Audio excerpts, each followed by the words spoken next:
Selamat datang di channel aku, Smart Traveling, channel pengetahuan tentang hotel review, edukasi perhotelan untuk hotelier.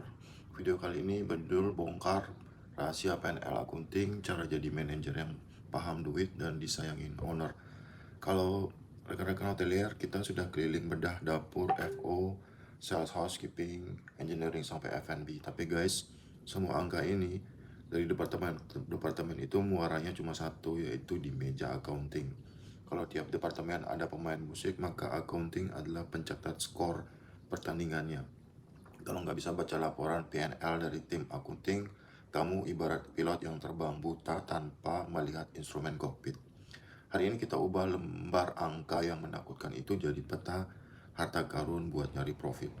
Bagian pertama kita bahas anatomi PNL dan standar USALI ya. Pertama, kalian harus tahu kalau laporan PNL hotel itu punya kitab suci namanya USALI atau Uniform System of Account for the Lodging Industry. Tujuannya biar hotel di Indonesia sama hotel di New York punya format yang sama. Laporan ini dibagi menjadi 3 lapisan besar. Lapisan pertama adalah Departemen Profit. Ini area tempur FO, FB, dan HK. Isinya pendapatan dikurangin biaya langsung departemen. Lapisan kedua adalah Undistributed Operational Expenses. Ini biaya pendukung yang nggak bisa dibebankan ke satu departemen saja, kayak gaji HRD, biaya marketing, sama biaya air, listrik di engineering. Dan lapisan ketiga adalah Fixed Charge. Ini area kekuasaan owner dan GM. Isinya biaya tetap kayak pajak PBB, asuransi gedung, sampai bunga. Lapisan ketiga adalah Fixed Charge. Ini area kekuatan owner dan GM. Isinya biaya tetap kayak pajak PBB, asuransi gedung, sama bunga bank. Fokus kita sebagai manajer operasional adalah maksimalin lapisan 1 dan efisiensi di lapisan kedua. Bagian kedua adalah the big three dan EBITDA. Di laporan akunting, mata kamu harus langsung tertuju ke 3 angka keramat ini, yakni revenue sebagai top line. Ini total uang masuk. Ingat mantranya adalah revenue is vanity. Jangan cuma ngejar omset tinggi, tapi kalian banting harga. GOP, Gross Operating Profit, ini raport asli kinerja manajer operasional. GOP nunjukin seberapa jago kamu ngelola bisnis setelah dikurangi semua biaya operasional. NOI atau EBITDA itu adalah Earning Before Interest, Tax and Depreciation and Amortization. Ini adalah angka paling suci. Ini adalah angka paling seksi buat owner dan investor karena nunjukin uang bersih yang bisa dibawa pulang buat bayar cicilan atau balik modal atau ROI. Ingat mantra terakhirnya adalah profit is sanity, but cash is a king. Bagian ketiga, mengelola cash flow dan variance. Manajer yang pintar nggak cuma lihat profit, tapi lihat cash flow. Disinilah pentingnya memantau AR, account receivable atau piutang.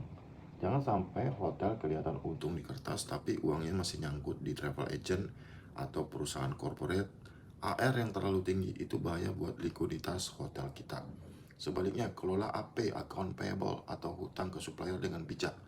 Biar hubungan sama vendor tetap harmonis, tapi arus kas kita juga terjaga. Nah, teknik rahasianya adalah variance analysis. Kamu scan kolom actual versus budget, cari angka yang merah atau selisih yang mencolok. Kalau food cost bengkak, jangan langsung nyalahin chef. Cek dulu apa harga pasar naik, apa ada waste berlebih, atau jangan-jangan ada salah input dari data accounting. Jadilah detektif angka. Satu tips level tinggi dari aku, pahami konsep flow through.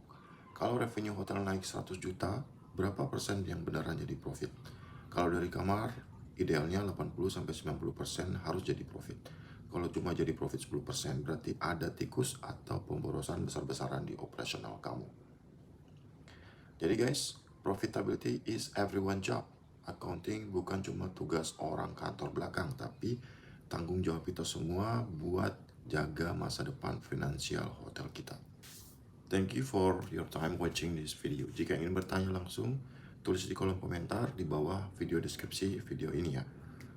Pesan aku buat kalian, jangan takut sama angka, karena angka nggak akan pernah bohong. Saat kamu mulai memimpin dengan data, kamu nggak cuma jadi manajer, tapi kamu jadi pemimpin yang dipercaya oleh owner dan seluruh tim. Tetap semangat, stay profesional, dan sampai jumpa di video berikutnya. Bye-bye.